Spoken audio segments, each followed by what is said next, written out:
Real Madrid bagai memedi di Liga Champions. Mendengar namanya membuat siapapun bergidik ngeri.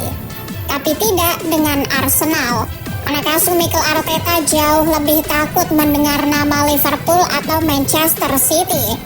Real Madrid, kecil itu. Mungkin di hadapan Arsenal, Real Madrid ini cuma seujung kukunya Bukayo Saka. Fans Madrid ngamuk. Silahkan. Memang ini jatahnya para demit ngamuk. Tenang saja, kita nggak akan bahas kekalahan itu kok. Chill aja. Tapi emang nyakitin sih? Ya nggak? Jujur aja, jangan disenyum-senyumin gitu mukanya. By the way, Liga Champions udah sampai semifinal aja nih. Ada 4 tim yang akan bertarung demi memperebutkan tiket ke Allianz Arena di Jerman. Kira-kira final mana yang paling ideal? Yuk kita bahas. Lawan King Arsenal di semifinal adalah PSG. Kamu boleh sepakat atau tidak, PSG adalah tim underdog di Liga Champions musim ini yang masih bertahan. Dari awal musim siapa yang jagoin PSG? Jangankan menjagokan, mungkin PSG sudah lebih dulu dikeluarkan dari garis edar kandidat juara. Anak asuh Luis Enrique sudah masuk angin di babak liga. Kalau nggak percaya, abang editor silahkan kasih tabel klasemen fase liga. Nah tuh kan kelihatan, PSG malah lebih jelek dari Bayern Munchen dan Real Madrid. Anak asuh Enrique menelan 3 kekalahan di fase liga dan gagal mendulang poin penuh dari PSV. 3 kekalahan itu salah satunya saat menghadapi Arsenal 1 Oktober 2024 lalu di Emirates. Skornya waktu itu lumayan, yakni 2-0. Lantaran tak masuk 8 besar di fase liga, PSG terpaksa lewat playoff demi ke-16 besar. Tapi ya, musuh yang dihadapi cuma remah-remah Liga Prancis. Mudah bagi PSG untuk melangkah ke-16 besar. Le Parisien berubah dari angkot Cicahem menjadi Hennessy Venom F5. Ngebut. Bayangin aja, 10 gol bercucuran ke gawang Stade Brestois lawan di babak playoff. Laju cepat sejak di 3 laga terakhir fase liga ini sempat dihadang tembok besar Merseyside. Liverpool yang melaju ke 16 besar adalah Liverpool yang memuncaki fase liga dan cuma menelan 1 kekalahan. Di Liga Inggris, The Reds juga masih perkasa. Tapi, rem terlanjur dicopot dan pedal gas terlanjur ditali pada kaki pengemudi. Tembok Merseyside ditabrak begitu saja oleh Paris Saint-Germain. Di leg pertama, PSG membombardir pertahanan Liverpool. The Reds berubah dari singa garang menjadi laksana kucing manis peliharaan mama. Tembakan demi tembakan datang seperti hujan peluru. Bayangkan 10 bola melayang ke gawang Liverpool tapi hanya membuat kita terharu.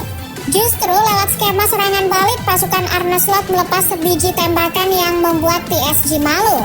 Keterlambatan pemain PSG untuk track back dihukum lewat sontekan Harvey Elliott. Tidak mudah membalikkan keadaan di leg kedua, tapi PSG berhasil melakukannya. Liverpool gagap mengatasi penguasaan bola PSG.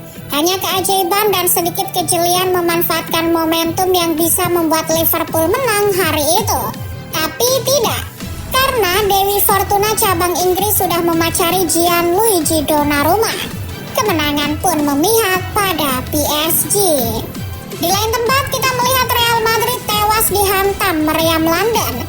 Kekalahan Madrid sebenarnya hal yang biasa, tapi kalah dengan agregat 1-5 untuk tim yang mengoleksi 15 UCL, ini bikin malu.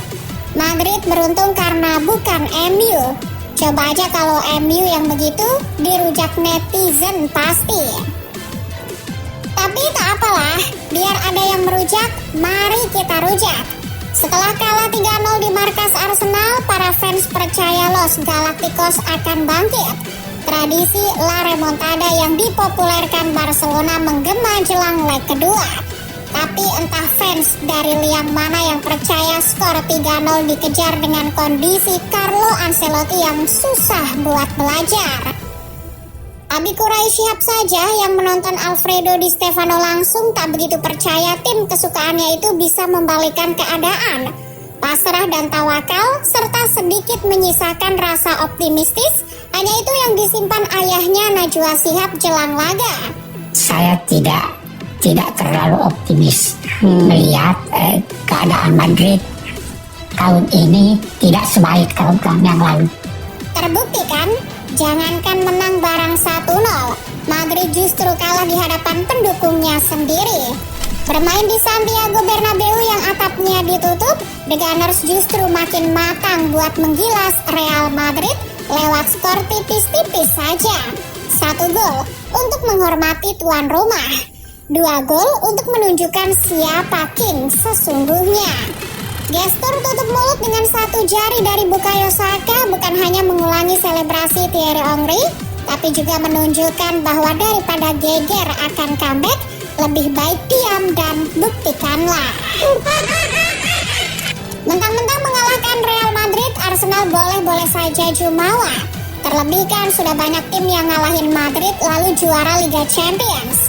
Tapi kamu tahu apa julukan Arsenal? Tim nyaris. Jadi buat para Gunners nih, termasuk Mbak Nana, sisakan sedikit ruang buat pesimis. Lawan mereka berikutnya memang pernah dikalahkan di fase Liga, tapi PSG mode fase gugur sudah setelep mode ngeri. Ditenagai para bocil kematian seperti Bradley Barcola, João Neves hingga Desiree Doué, belum lagi Ousmane Dembele dan Achraf Hakimi yang bisa tiba-tiba menafsir ruang kosong. PSG bisa menghempaskan Arsenal ke inti bumi. Itu belum termasuk Luis Enrique. Terakhir kali ke semifinal Liga Champions, pelatih kerempeng ini sukses membawa timnya juara, bahkan treble.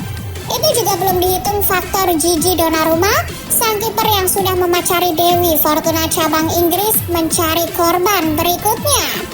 Arsenal mesti berusaha lebih keras untuk mengalahkan PSG. Mau ngandelin set piece dari nasi lagi?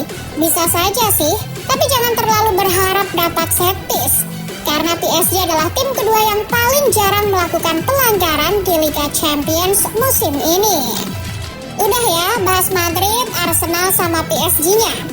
Yuk beralih ke tim lain. Karena ada juga nih si penggendong Serie A yang menyingkirkan raksasa Bundesliga. Bermain di depan pendukungnya sendiri dengan doa-doa yang dirapal sejak sebelum pertandingan, La Bene Amata malah ketinggalan lebih dulu. Vincent Kompany bisa melepas senyum tipis usai Harry Kane menjebol gawang Jan Sommer. Sang pemain pun makin keras berteriak. Sebelum laga, Kane juga sudah gembar-gembor akan membalikan keadaan. Tapi sepertinya Bayern tidak sadar yang dihadapi tim Italia. Tahu kan tim Italia terkenal telaten dan ulet? Begitulah Inter di leg kedua. Ketinggalan tak membuat mereka berserah diri, justru Nerazzurri membalikan keadaan usai Benjamin Pavard mencetak gol di menit 61. Setelah itu, Inzaghi di tepi lapangan agak tenang, biarlah Bayern nyetak 1 gol lagi. Selama hasilnya seri, Inter yang akan lolos. Terbukti gol Eric Dier cuma membuat Bayern tak lebih malu dari 15 UCL. Ini adalah semifinal kedua Simone Inzaghi selama menukangi Inter. Dan musuh yang mesti dipulangkan adalah Barcelona. Blaugrana lolos ke semifinal lewat cara ala sepak bola gajah. Setelah menang 4-0 di leg pertama, Barca seolah membiarkan Dortmund untuk memenangkan laga di leg kedua. Ya karena maunya begitu, di Borussen tak menyia-nyiakan kesempatan. 3 gol diborong Serhou Guirassy. Tapi dengan 3 gol itu pun tak membuat publik Signal Iduna Park yakin timnya akan lolos. Apalagi ditambah gol bunuh diri Ban Seba ini. Sudahlah, semifinal memang buat Barcelona. Pasukan Hansi Flick bakal menghadapi Inter. Sejak raih Sixtuple bersama Bayern Munchen, Flick belum pernah kesini lagi. Berbeda dengan Inzaghi yang pernah ke semifinal 2 musim lalu, ini juga akan menjadi laga yang menarik. Karena dua tim sangat kontras.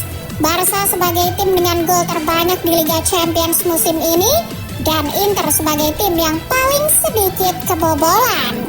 Bukan itu saja, ini juga pertarungan antara tim yang dipenuhi pemain muda dengan tim yang diisi pemain jompo. Trio Lamine Yamal, Robert Lewandowski, dan Rafael Diaz Beloli akan diuji oleh pertahanan Inter yang dibangun dari besi-besi tua macam Acerbi, Mkhitaryan, Darmian dan Ian Somar. Ini juga pertarungan tim termahal kedua dan tim dengan nilai skuad terendah di semifinal. Ya, nilai skuad Inter hanya 663,8 juta euro, terendah dari seluruh kontestan di semifinal. Akan tetapi, di pundak tim melarat itu, ada doa-doa dari fans Real Madrid supaya Barcelona tersingkir dan gagal juara.